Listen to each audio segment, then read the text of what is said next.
আসসালামু আলাইকুম সুপ্রিয় ভাই ও বোনেরা, এই বর্তমান সময়ে অন্তর্বর্তীকালীন সরকারের আমলে আপনারা দলিল খতিয়ান ছাড়াও জমির মালিকানা পাবেন যদি আপনি আসল মালিক হয়ে থাকেন। এর কিছু কারণ আছে এবং এটা শুধুমাত্র অন্তর্বর্তীকালীন সরকারের যতটুকু মেয়াদ, এই যে 1-1.5 বছর থাকবে, এই সময়টার মধ্যেই পাবেন। এরপরে গিয়ে কিন্তু আর পাবেন না সুযোগটা। এর কারণ কি? কারণ হচ্ছে বর্তমান সময়ে কোনো রাজনৈতিক সরকার নাই এবং রাজনৈতিক সরকার যখন থাকে তখন অনেক ধরনের নেতা থাকে, অনেক ধরনের চেয়ারম্যান, মেম্বার, উপজেলা চেয়ারম্যান, এমপি, এদের প্রভাব থাকে। উপজেলা আওয়ামী লীগের সাধারণ সম্পাদক, জেলা আওয়ামী লীগের সাধারণ সম্পাদক, জেলা বিএনপির সাধারণ সম্পাদক। বর্তমানে কোনো রাজনৈতিক দলের কোনো সরকার নাই, যেহেতু 20-22 জন উপদেষ্টা সরকারের দায়িত্ব আছে এবং তাদের কোনো ভোটের চাহিদা নাই, তারা ভোট করবে না, তারা রাজনৈতিক কোনো ব্যক্তি না। অতএব এই সময়ে সঠিক একদম কারেক্ট জিনিসটা হওয়ার সম্ভাবনা আছে এবং হচ্ছে। অলরেডি আপনারা জানেন যে সেনাবাহিনীকে কিন্তু ম্যাজিস্ট্রেসি পাওয়ার দেওয়া হয়েছে এবং এখনও আমরা রাস্তাঘাটে যাতায়াত করতে দেখি সেনাবাহিনী অনেক কিছুতে নাক গলাচ্ছে।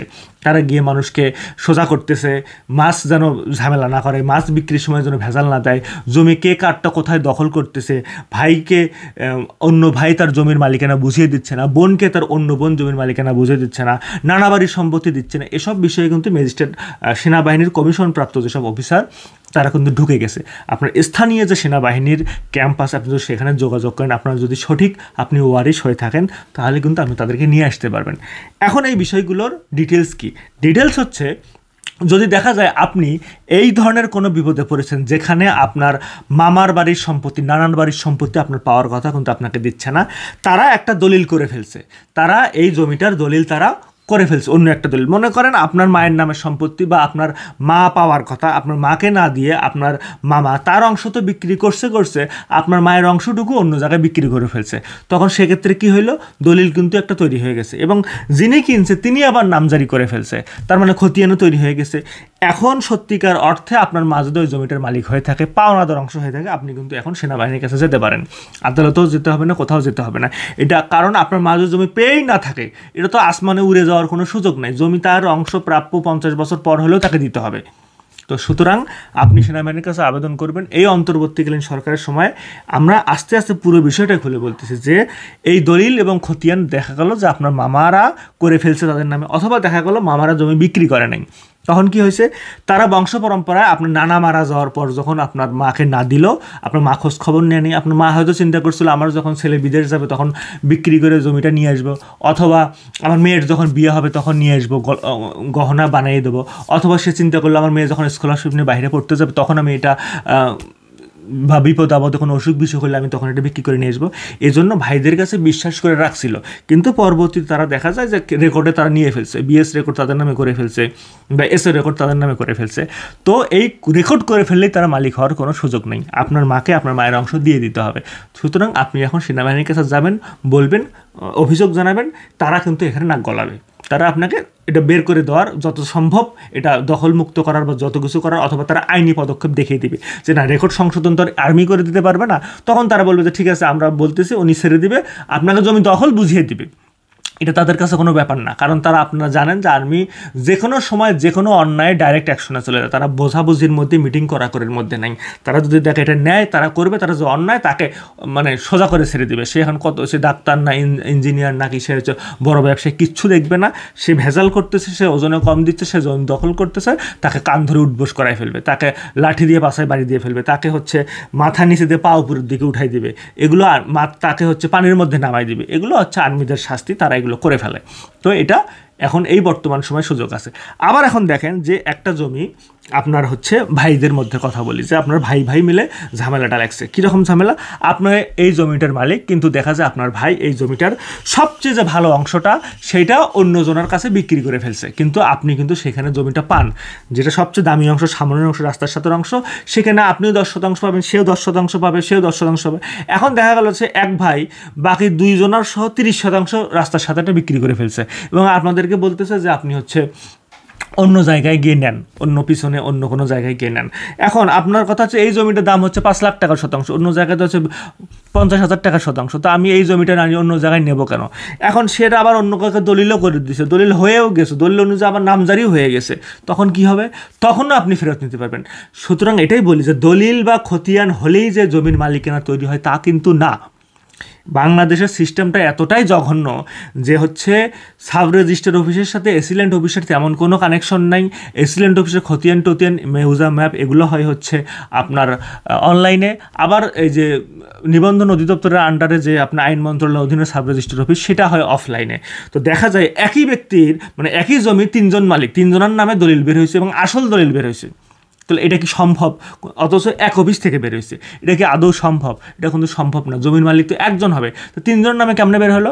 কারণ একজন গিয়ে দলিল করে দিছে ওই জমি, দেখা যায় যে সে আবার 1 বছর পরে তার প্রথমে দিয়েছিল তার স্ত্রীকে, পরে আবার বিক্রি করছে, আবার পরে দেখা যায় আরেকজনের কাছে বিক্রি করছে গোপনে। তো এমনও হয়েছে যে একই জমি 3 জনের কাছে বিক্রি করছে, 3 জনের নামে দলিল আছে এবং 3 জনই আবার দলিল দেখায়া নামজারি করে নিছে। তো বর্তমানে এসিল্যান্ড অফিসে অনলাইন হওয়ার কারণে এই খতিয়ানটা আটকে যাচ্ছে, কারণ অনলাইনে একবার যখন নামজারিটা হয়ে যায় তখন আর হয় না। কিন্তু এটা 10 বছর আগেও 7 বছর আগেও এখনও অনেক জমি আছে 3 জনের নামে নামজারি, 3 জনের নামে হচ্ছে আপনার দলিল।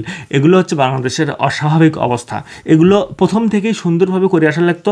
বাংলাদেশের যারা রাজনৈতিক ক্ষমতায় ছিল তাদের দরকার ছিল এইসব বিষয়ে সুষ্ঠু সমাধান করা, কিন্তু তারা না করে কীভাবে ক্ষমতায় টিকিয়ে রাখবে, কীভাবে ক্ষমতায় টিকে থাকা যায় এর মাস্টার প্ল্যানই অল টাইম করতেছিল। এই মাস্টার প্ল্যানের চিপায়ে হচ্ছে বাংলাদেশের উন্নয়নগুলো শুধু বিল্ডিং হয়েছে, কিন্তু স্বচ্ছতা, জবাবদিহিতা, দুর্নীতি কোনো দূর হয় নাই। এখন আবার অন্য একটা প্রসঙ্গে আসি। দেখা যায় যে আপনারই জমি, আপনার দাদার ছিল এই একটা জমি, কিন্তু একজন রাজনৈতিক নেতা বা একজন প্রভাবশালী ব্যক্তি, একজন ক্ষমতাশীল ব্যক্তি, একজন টাকাওয়ালা ব্যক্তি দীর্ঘ 20-30 বছর 50 বছর যাবৎ দখল করে আছে। এখন এই জমিটা আপনার ছিল, আপনারা জানতেন যে আপনার দাদার ছিল, কিন্তু আপনারা নিতে পারতেছেন না।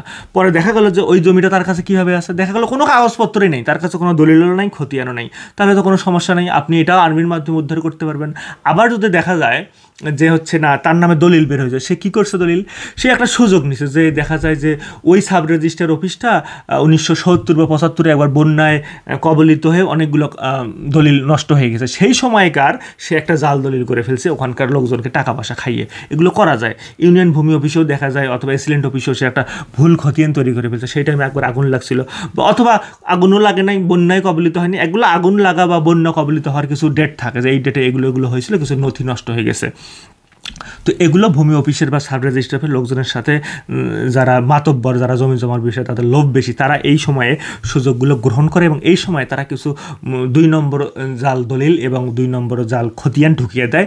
এইভাবে জমি দলিলটা বের করে এবং এখানে যারা অবুঝ ব্যক্তি, যারা বোঝে না সোজে না, বা যারা আসলে নিপীড়িত, যারা দুর্বল, আর্থিকভাবে অসচ্ছল, তাদের এই জমিগুলো এইভাবে তারা দখল করে নেয়।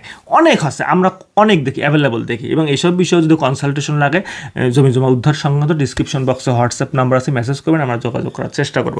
তো তখন এই ব্যক্তিটা এইভাবে দেখো ওই যখনই আগুন লাগছিল বা যখনই বন্যা কবলিত হয়েছিল সেই সময় সে জাল দলিলটা করে নেয় এবং ওইটা দেখায় যে তখন আপনাকে বলছে এই দেখো তোমার দাদা আমার কাছে বিক্রি করেছে, এই যে দেখো খতিয়ানটা আমার কাছে। কিন্তু আসলে কিন্তু দলিলটা বিক্রি হয় নাই, ওই সিগনেচারটা আপনার দাদার না, ওই খতিয়ানটাও এটা ভুল, দলিলটা থেকেই তো খতিয়ান তৈরি হয়, দলিল ভুল হলে খতিয়ানও ভুল হবে। তো এটা আসলে অনেকে সাহস পায় না, মনে করে যে আমি দলিল বের হচ্ছে, আপনারা জানেন কিন্তু যে দলিলটা আসল না, কিন্তু তারপরও এটা উদ্ধার করতে চান না। কেন চান না? মনে হয় যে এই আদালতে দৌড়াবো, আবার কত টাকা খরচ হবে, কীভাবে ধরবো, কোন আইনজীবীর পেছনে যাবো, কতদিন সময় লাগে। তো এই জন্য বললাম যে এটা এখন আর আদালত বা কোর্ট বা হচ্ছে এইদিকে যাইতে হবে না, কারণ অন্তর্বর্তীকালীন সরকার যতদিন আছে ততদিন তাদেরকে সাপোর্ট দেওয়ার জন্য সেনাবাহিনী আছে। কারণ তাদের তো 300-350 এমপি নেই, তাদের তো উপজেলা আওয়ামী লীগের সাধারণ সম্পাদক, ইউনিয়ন আওয়ামী লীগের সাধারণ সম্পাদক, ছাত্রলীগের সাধারণ সম্পাদক, এত পোস্ট তো তাদের নাই, তারা তো মাত্র 20 থেকে 25 জন মানুষ। তো তাদেরকে সুষ্ঠুভাবে দেশটা চালনা করার জন্য তাদের জন্য সেনাবাহিনী তাদের সাথে আছে। তো এবং সেনাবাহিনীকে ম্যাজিস্ট্রেসি পাওয়ারও দিয়ে দিয়েছে। তো এই ভিডিওটা করার উদ্দেশ্যই হচ্ছে আপনাদেরকে, আপনারা যারা নিপীড়িত, যারা বঞ্চিত, তারা এই সময় জমিগুলো বের করে নেন। এখন দেখা গেল যে প্রথম কথা হচ্ছে সে জাল দলিল করে ফেলছে, এই যে জবরদখলকারী, অথবা সে কিছুই করে না, তার কাছে কিচ্ছু নাই, সে এমনিতেই মুখের উপর করে আসে। তো এই সময়টা হচ্ছে আপনার চাপ দেওয়ার, এই সময়টা কেউ নাই, কোনো রাজনৈতিক নেতা নেই, কোনো নাই, যতদিন না থাকতেছে ততদিন আপনার কাজ হচ্ছে এই সময়টার মধ্যে আপনি আপনার জমিটা তার কাছে চান, একটু সাহস করেন। জমি নিতে গেলে, পাইতে গেলে, ভোগ করতে গেলে সাহস থাকতে হবে। এই দুনিয়ায় যত কিছুই হোক, দুর্বল ব্যক্তি জমি কখনো টিকিয়ে রাখতে পারে না। জমি যদি আপনাকে সেনাবাহিনী বের করেও দেয়, তারপরও এই জমি টিকিয়ে রাখতে, ভোগ দখল করতে আপনার নিজের সাহস দরকার, নিজের শক্তি দরকার। জমি আমরা বহু দেখেছি, দুর্বল ব্যক্তি জমি আটকে রাখতে পারে না, তার নিজের সাহস থাকতে হবে। সাহস আপনাকে বলা হয়নি আপনার 4-5টা ছেলে থাকতে হবে, 4-5টা লোক থাকতে হবে, নিজের সাহস থাকতে হবে। নিজের সাহস শক্তি না থাকলে জমি আটকে রাখা সম্ভব না। এটা বাংলাদেশ। সবাই ভালো থাকবেন এবং জমি জমা বিষয়ে কোনো পরামর্শ লাগলে ডিসক্রিপশন বক্সের হোয়াটসঅ্যাপ নাম্বারে মেসেজ করবেন, আমরা যোগাযোগ করব।